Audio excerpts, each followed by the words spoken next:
This student had a sister. Walikuwa wanasoma the same school. So the sister fell sick. After the sister falling sick, the sister now, who was well, there are two sisters in the same school. One of the sisters fell sick. Yes.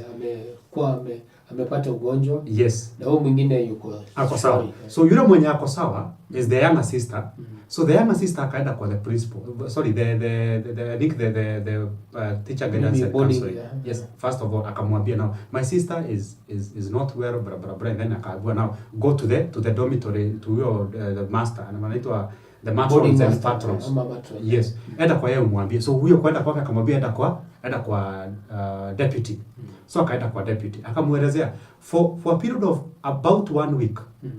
This younger sister was trying still to talk to this. Anawaambia no, my sister is sick, anapelekwa hapo, anaenda anapewa painkiller, anarudi. Anawaambia hapana, you need to take my sister to the hospital. She is sick and I know it. I know her. She is sick. Lakini hawakuwa wanachukulia jambo. Yes, walikuwa wanasema uzito ule ambao unahitajika. Yes, they were just saying that hapana, huyu si mgonjwa, ni anataka tu atoke shuleni aende tu akakae huko nje. Anataka tu kuhepa masomo. Because that is one of the major notions that most teachers have. Of which there are some cunning students who want just to disappear from school and go have some fun out there. But also they need to differentiate between the serious cases. Because in this case that I'm telling you, it's a real life thing that happened. Yeah. So after a period of 1 week, the sister who was sick, she actually got to us. It was an emergency, and actually she died. The lady died. Yeah. After now the death, that younger sister who was left in that school, she could not study in that school. So she was brought to me for counseling. I helped her. She went back to the same school, but she couldn't study. Why? Because she is seeing the same teachers who failed to save the life of her sister, and they had the ability to do that. They would have saved her life. So the bitterness, the resentment, the anger in her could not allow her to study in that school. Yes, the environment already was not conducive in any way for her to continue to study. You see? She is going back to the same bed. The sister was sleeping and she cannot even have a good night's sleep. So she had to be moved to another school. And after one term, she was doing well. Yeah. So teachers also need to prioritize students' psychological and mental wellness of academics. Because if a drug addict in the name of a student gets an A, that's the most useless thing as a teacher you have done. I'm sorry to say. Because this is an A which is not going to change the life of that student or the family or the society. It's a useless A. Yeah. A very good grade, but a useless one to everybody. Because this student, these teachers, majority of them, rarely focus on the psychological perspective of helping these students, especially to cope with the emotional crisis that they are going through. 70% of why a student is performing poorly, it has nothing to do with academics. Literally, it has nothing to do with academics. It has to do with the social environment, the family environment. It has to do with psychological aspects, emotional aspects. Because if a student is psychologically healthy, that student has no barriers to good performance. Because this student is going to put their minds and everything they got into the studies. But when now they psychologically they are affected, there's no way they can be able to concentrate. So we have talked about the environment. Now let me touch briefly on the home environment, so that now we can go to the social, and then maybe we can conclude with something else. So home environment is everything. Bazuri, let me tell you. Home environment. Kwa hivyo wazazi wanachangia pakubwa sana. Over 50% of the environmental factors that are making a student not to have good performance are coming from the home environment. The same way charity begins at home. At home. Even this issue of poor performance is beginning at home. Because let me ask you something, Bazu. I'm a student. I'm going back to school. I'm in Form 3, Form 4. I'm in university college. I was at home for 2 months. All this time I was at home, my parents were fighting. There's no peace. Everybody wakes up in the morning, mzee ako pale, karibu kila mtu ako na jiko yake nyumbani. Mzee ako pale anapika mayai. Mama ako pale anapika pancake.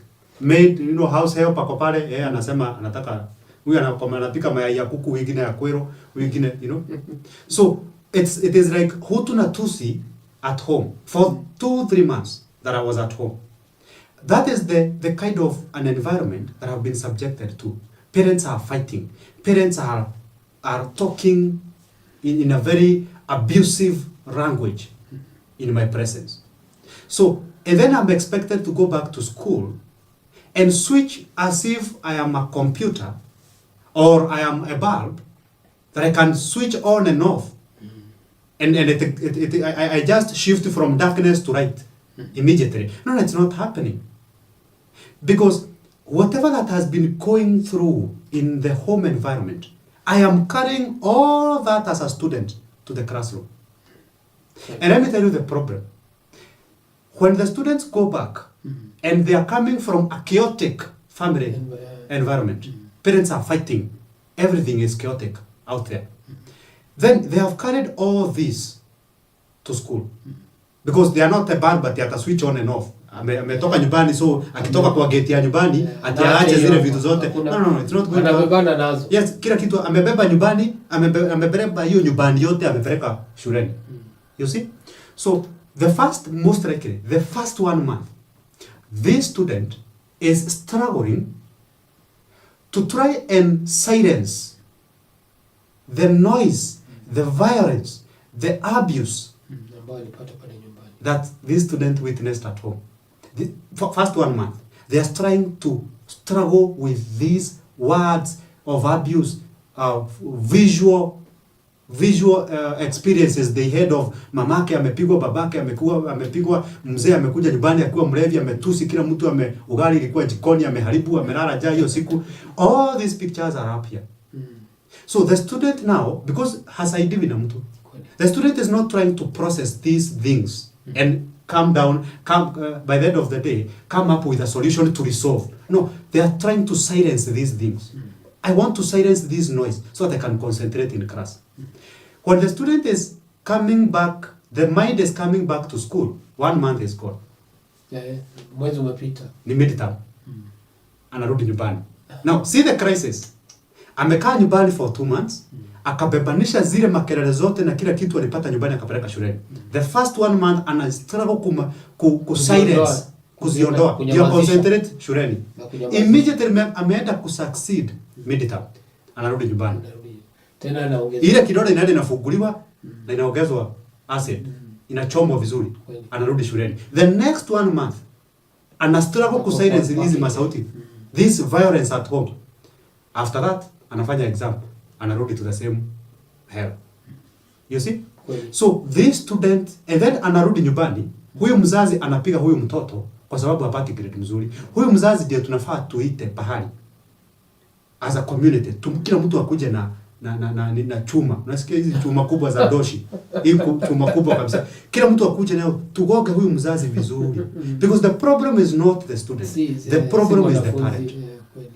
So home environment plays a very big part. I also want to caution parents who are giving students phones, smartphones, and even iPhones and these phones have access to internet. And then when you are fighting, you see, as parents you are fighting, and your son, your daughter has a phone which has access to internet. What do you think when you fight, this student goes to do in the bedroom with a phone that has access to internet and there's Wi-Fi at home? What do you think these students, they are watching pornography? Yeah. They are watching very dirty TikTok and YouTube and everywhere. They are watching things that are destroying their minds. And then, let me tell you something. You know, it is surprising to me when you meet a parent and then when you are giving some sessions, some counseling sessions, mtoto anasema, ako 12 years old, anasema, by the way, I've been watching pornography Kwanza unaona kama mzazi ameshikwa na heart attack. Karibu upige nini? Ambulance. Because the parent is shocked. Because this parent hata hangefikiria mtoto ashaikutana na jina pornography. Wacha hata kujua pornography ni nini. Anafikiria huyu mtoto hajawahi kutana na hiyo jina. Na hata kama ashaikutana nayo hata hajui ni nini. But this parent is shocked that mtoto ako kwa nyumba na ana watch pornography. So why are you shocked? What do you expect your child to watch? Na umpatia simu iko na access to internet. You have not even gone to the settings of that phone. Now can limit. You can limit the age appropriate to whatever settings. You have not done that. So the home environment is the greatest contributor of poor performance in students. So if as a parent you want your child to have good performance, make sure the relationship between you and your husband is also of a good performance. Lakini hakuna nyinyi wewe bibi na bwana performance yenu ya relationship nyumbani ni hii na mnataka student apate hii, inatoka wapi? It's not going to happen. So we need to be very careful when it comes to home environment. So just to touch on a brief scale, we also have parents who are exposing some of these students to experiences that are beyond their age.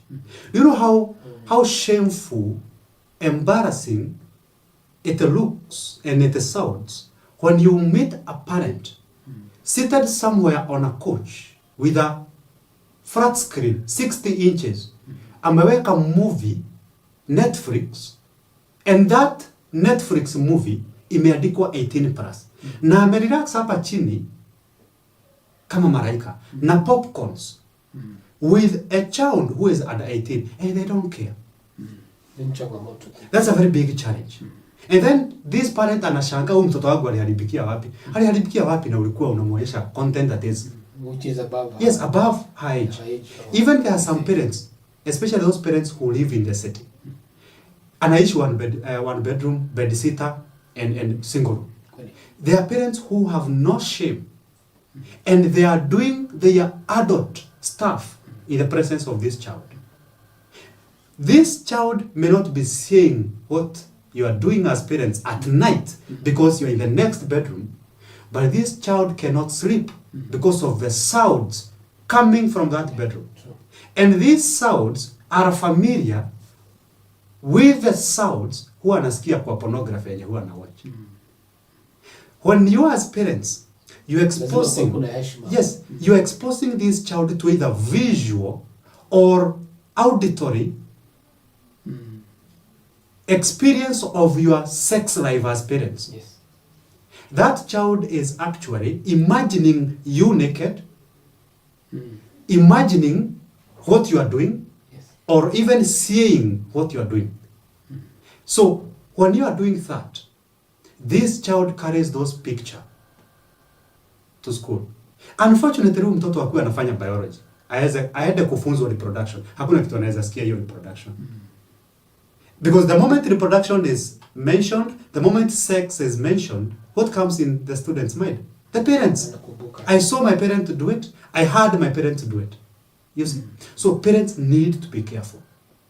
So that for you to see your son, your daughter come home with good performance, make sure that the environment that you're providing at home is a high performance environment.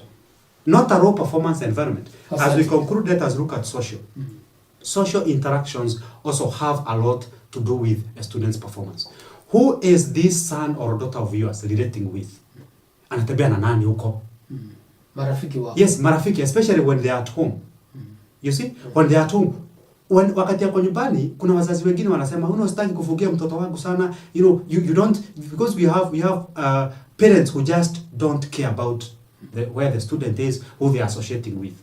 Huyu mtoto ameenda shuleni amefunzwa.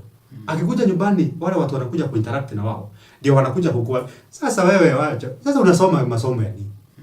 Unafikiria unaona mimi nauza mayai hapa. Si unaona ni mayai nauza hapa? Na mimi niko na degree. Niko na degree ya procurement in bachelor's in animal science, veterinary and engineering in mechanical history. So hiyo course yenye huyo mtu anafanya inaweza jaa kwa full scope mzima. And then namwambia, sasa masomo hata ni ya nini? Unashinda ukijisumbua na masomo ya nini? Sisi tumesoma huku tuko na certificate kwa nyumba na unaona tunauza mayai huku. So wachana na shule kuja uuze mayai. Wachana na shule kuja uuze drugs. Wachana na shule kuja ukue pastor. Wachana na shule, you know? Kuja ufanye kuja. So the people who this student is associating with are also playing a very big role. Social interactions. You are doing a very good work as a parent to help this student, to nurture them academically. But you are making a very big mistake because unajenga nyumba vizuri, alafu kuna maji pale, kuna dam pale. Unajenga nyumba mzuri sana. Alafu you are not making sure that ile dam exit yake is strong enough not to come and destroy what you have built. So umejenga nyumba vizuri but you don't care about the water that is. So wakati shape academically mtoto wako, be sure also to be concerned about who they are interacting with. Na sisemi wafugiwe kama nini, kama ile kamboya nini inaitwa ajili ya nyumbani. Kuna kale kamboya kadogo. Kachiwawa. So again, usifanye mtoto wako chiwawa, anashida kwa nyumba hata vitamin D hawezi pata. You know? So no. Also give them some freedom. Watch I interact. But again, be careful about interacting na nani. So we want now to help a parent. Tumwambie now, how can you be able to differentiate between indiscipline and mental health challenge in your student relating to poor performance? First of all, you need to orient yourself. What is this mental health issue that you are talking about? We have talked about anxiety, we have talked about stress, we have talked about depression. So if I want to know what is poisoning you, the first question I want to ask myself, if you have food poisoning today, the first question I'm going to ask you, ulikula nini jana? Na juzi, na leo asubuhi. You know? What have you been eating? Najaribu kutafutilia ni nini hasa ili kudhuru kati ya chakula hizo ambazo ulikula asubuhi, jana na juzi.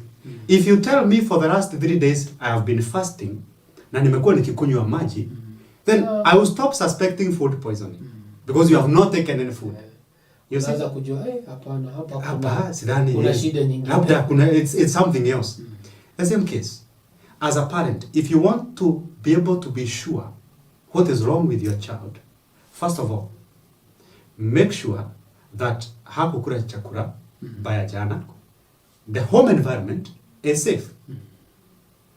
If you can make that home environment safe for your son, for your daughter, then you have ruled out the possible 70% I said, that is factors being contributed by home environment that are contributing to the poor performance.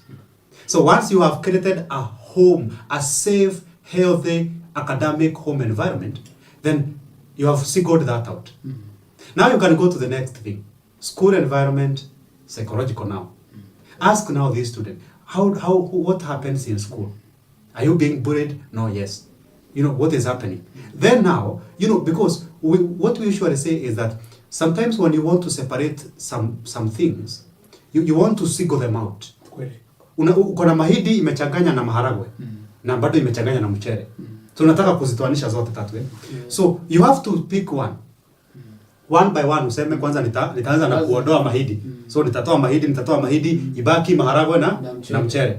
Then maharagwe ndio kubwa kuliko mchele. So ziletoa kwa mchele kamoja. So wacha niende nitoe maharagwe moja. By the end of the day umebaki na mchele yako. So as a parent also, if you want to know what is wrong with the poor academic performance of your son or your daughter, start by figuring things out. So kwanza toa environment baya nyumbani, kama mnapigana na bwanako, acheni vita. Hata si kupunguza, hiyo ni kutoa kabisa. Yes, hiyo ni kutoa kabisa, hakuna kupunguza. Wengine imekithiri. Yes, wengine they are worse. Iko imekita mizizi. Yes, so kama sasa labda umwambie punguza. Yes, anaweza jaribu kupunguza, but pia akae chini na mtoto.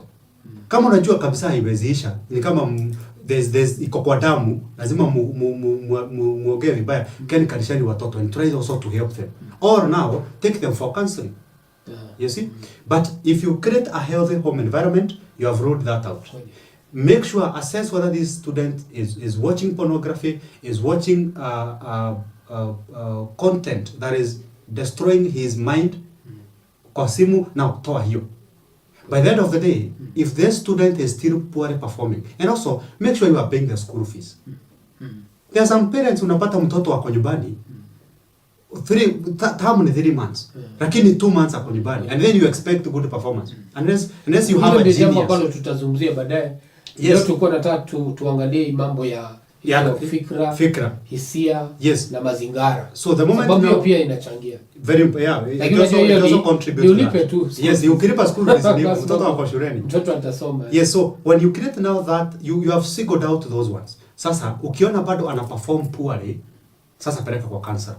Because wewe mwenyewe you don't have that know-how, that professional know-how of mental crisis or mental disorders. Sasa nilete kama counselor, pelekea counselor mwenye ako karibu na mwambie nao nyumbani hakuna stress. Mimi na baba yao tuko relationship iko sawa. Hawa watoto nyumbani wanakula vizuri. Marafiki wenye wanatembea nao wako sawa. Huyu mtoto hana access ya internet, so I'm sure ha watch pornography, you know. Unless kuna zenye ana watch huko na marafiki wake amenificha. I have created a very conducive environment. But this student is still poorly performing. So nisaidie tujue mtoto wako wapi. Shida ni gani? So we are going to help. So to conclude on that, the only way I am going to notice a pimple on your face that developed overnight is if I was with you yesterday. Kama sijakuona whole 1 week, hiyo pimple itakuja ifule na ikue part ya mwili, and then mimi after 1 month ndio na realize haya umeanza kuoza hapa. But if I was with you, I would have noticed uko na pimple. Jana tulikuwa na wewe jana na huko na hika pimple. Be careful, hebu iangalie ujue shida ni gani. So when as a parent, you're also close to your son, you're also close to your daughter who is a student, you'll notice even the slight changes in this student of yours, especially wakati yako nyumbani. When you realize these slight changes, alikuwa mtu jovyo sana, siku hizi anakaa amenyamaza. Alikuwa mtu amenyamaza, siku hizi ako na kelele mingi. Alikuwa mtu anatembea na marafiki, siku hizi ana shida kwa nyumba akiwatch cartoon, akifanya video games. So when you realize there's a slight change in behavior, don't keep quiet. But that is only going to happen when you are close to your son. Lakini kama unamwacha kama amelala, unapata amelala, hujui shida iko wapi. You can't. So try to spare some time as a parent. And I always even advise parents. Most parents, kama unajua uko na annual leave, kama unapewa every 1 month, huwa unapewa like 2 days off. A wise parent would not take 2 days off every month when the student are at school, and then wakati watoto wako nyumbani hachukui hizo off. A wise parent would do this. I'm being given 2 days off every month. Hizi miezi 3 I'm going to staki off wakati watoto wako shuleni. Nataka off wakati wako nyumbani. So that hizi 2 days every month, after 3 months wakifunga shule, nitakuwa na a whole 1 week to spend with my sons, with my daughter. So you try to create more time so that unaweza jua what your child is becoming.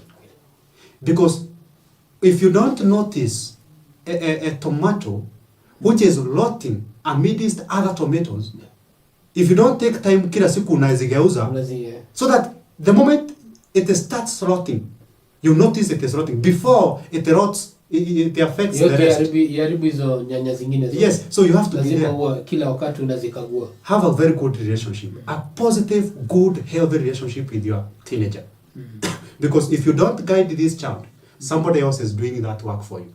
If as a parent you don't sit down to talk to your son, to talk to your daughter, or take them somewhere they can be given advice, somebody is doing that for you. And this person who is doing that work for you is not doing it for the good and betterment of this student. They are doing for their selfish intentions, to serve their own interests. So mtoto wako anapotea na wewe uko bado pale kazini unatafuta pesa. So create time. Asante. Naona watu wametuzungumzia hapa sana. Naona mama Angel akiwa pande za Dubai. Asante sana Mama Angel kwa kuweza kutupatia hongera kwa mada hii ambayo tumezungumzia leo, hasa ya alama mbaya ambazo zinapatikana kwa hasa wakati huu shule zimefungwa. Kuna kitu ambacho ningependa kutazama wazazi, point blank, straight to the eyes, na niwaambie. Now parents, let me tell you something. Your sons and your daughters are at home. And one thing you need to understand is that if you give these kids access to internet and phones without limiting them, you are creating chaos. Why? Because these days, those kids who you think maybe they know too little are outsmarting you. They know more than you do. You've left your son and your daughter na kazini yake. Unamwambia, nimewaacha tu huko wakicheza cheza. And they are teenagers. Nimewaacha huko wakipika sijui pancake, wakipika popcorn, wakiwatch movie. But let me tell you something. These days, incest is on a very high level. These days, cousins, teenagers, they are satisfying each other sexually more than they are doing it out there. Umewaacha nyumbani, wako na access ya internet, they can watch anything they want, and there are two of them. Whether male, female, female, female, male, male, doesn't matter. And then they have started watching some of these explicit, sexual, highly sexual content videos. What do you think is going to happen? Definitely, they'll start acting whatever they are seeing. They are watching pornography and they'll be like, oh, I think these two guys are doing it to each other. Why not us? So be very careful. When you are leaving your kids huko nyumbani unasema, oh, nimewaacha na kazini yake, nimewaacha. Be very careful. Because these days, kids are so smart. They know if they go out there, wachelewe wakienda kwa duka, utakuja ku-question. But wanajua, kama nimeenda na kazini yangu, hata tuchelewe, mamu hata niuliza. Kama nimeachwa nyumbani na kazini yangu, mamu hata niuliza, si ni kazini yangu. Sasa, that's where they are taking the advantage. And they are doing it. And you not know. At some point utasikia, oh, I'm pregnant, unashanga na kufugia kwa nyumba na kazini yako. Huyo kazini yake, ndiye huyo alifanya hiyo maneno. So be very careful, parents, especially during this holiday. So I'm going to give you my contact so that just in case you feel you need help with your student, you have a son, you have a daughter who has some academic issues, poor performance, behavioral issues, psychological issues, whatever it is, I'm going to help you. Because I usually offer mental health sessions or counseling sessions online and in person. My office is in Kenyatta Road. That's where you can come physically. But if you are far from that, we can have online sessions. So this is my number that you can call to book a session or sessions. 0713 550 493. 0713 550 493. Even if you are a member of an organization, a church, churches especially, during this holiday, take advantage. Invite us. Invite psychologists and counselors.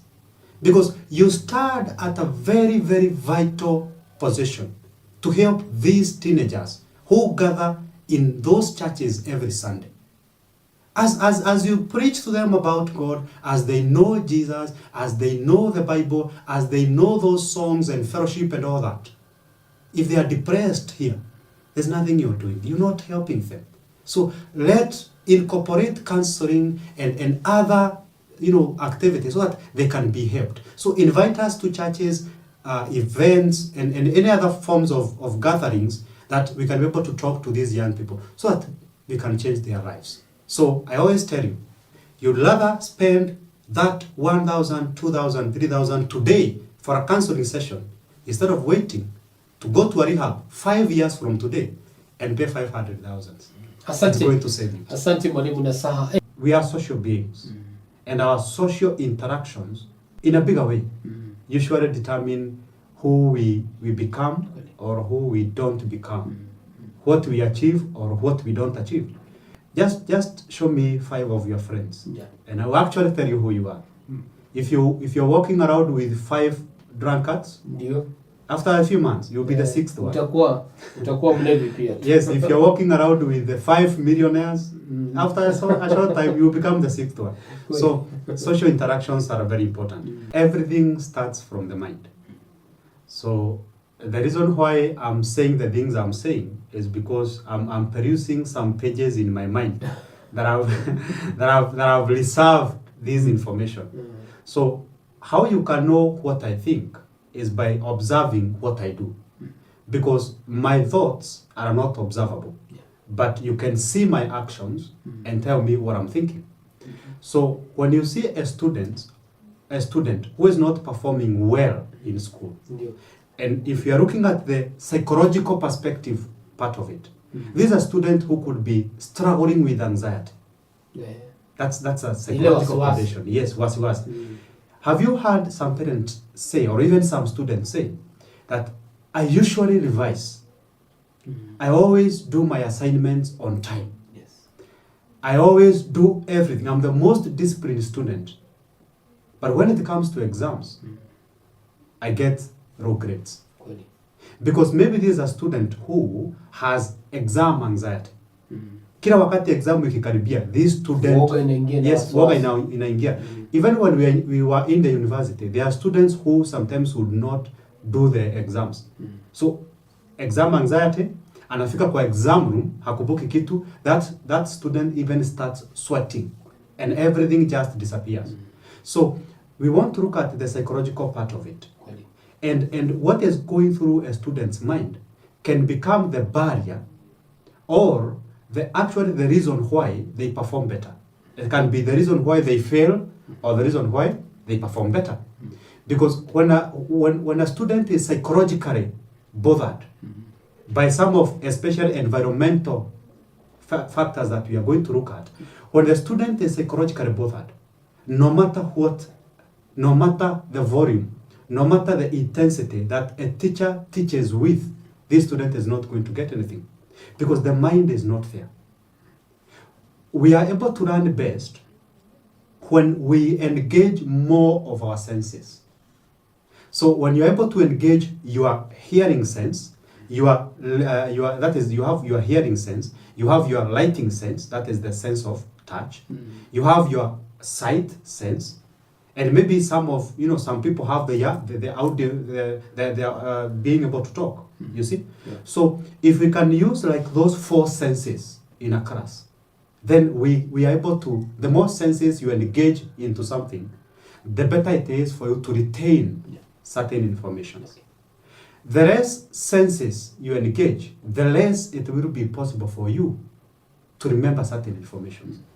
So if a student is fully present in a classroom, fully present, physically present, psychologically present, emotionally present, that student is going to get better grades. Because this student is in class. But unfortunately, you find that most students, where they are seated in class, their mind is swimming somewhere else. This is a student who is seated in class, but the mind is swimming. Somewhere else. Student who is seated in class, but the mind is remembering how violent the home environment is. This student is remembering the words, the harsh words that the father uses were at home to communicate within the home environment. We'll talk about the environment. Yeah. But as parents, we need to give these students a silent mind. A mind which can be able to think, interpret, and understand information without interference. Because if I'm talking like the way I'm talking right now, and then a thought crosses through my mind, and I just remember, oh, today is on specific day, I've not paid certain bills. My mind just disappears. If I just remember, or I receive a phone call right now, and I'm told, Eliud, this and this has happened, there's this emergency. So you see, even the way I talk, something has changed. So what is going through our minds usually interprets into our actions. So when a student is psychologically bothered, they have anxiety, that student has a very low probability of getting good grades. Kuelewa. Number two, we have students who have stress. And most students who are suffering from stress, the major source of this stress is from home environment. Wow. Because there is least stress in a school environment. Because the much stress that a student can have in the school environment is maybe the issues of bullying, which we are going to talk about in the section of environment. So if this student has stress, that's all that is going through their mind. And you know, the magic about mind is that when you have a cup which is full of something, if you want to bring more liquid or whatever you want to pour into the cup, you must first of all empty the cup. So we are looking at a student who has so many things going through his or her mind. They are racing thoughts. This student is remembering traumatic things. Yes, nyumbani kulifanyika. Mwalimu ndiye huyo anagoja nimalize homework. Kitanda na jioni na goja nifanye hivi. There are these duties I am supposed to do as a student. So when that student is not psychologically present, then getting a good grade is a big problem. So we have talked about anxiety, stress, depression. There are students who are depressed. And again, I usually ask parents especially, I'm looking at a 15-year-old who is depressed. 15-year-old who is depressed. This 15-year-old has no bills to pay. Haripi nyumba, hanunui guo, haripi school fees, you see? Haripi anything. Everything, every need. Lakini utampata bado ana huzuni. Yes. Ndani yake. Every need is well taken care of. So what is depressing this 15-year-old? You see? Yeah. And now it has a lot to do with environmental and social. We look at that. So the last thing that I can say on the cognitive factors or the cognitive factors is that there's a lot of stress happening within the school environment. You know, most people have depression and stress because of the mental pressure in their mind. When you have 100 things to do, you have a list of 100 things you are supposed to do within the day. Doing the first one is really going to be a challenge. True. Why? Because it's like you have 10 bags of cement, and you want to remove pour the first one on the ground. It's really going to be a challenge. You see? So when students are given too much psychological pressure, so this student is confused.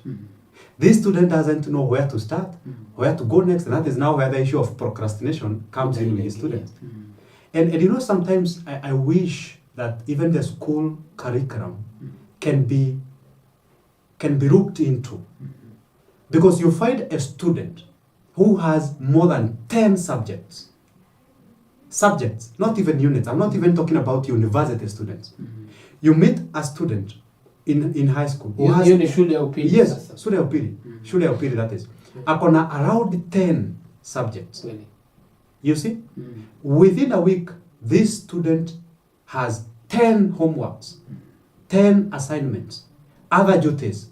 This student has no time even to focus on personal issues that are happening within his or her life.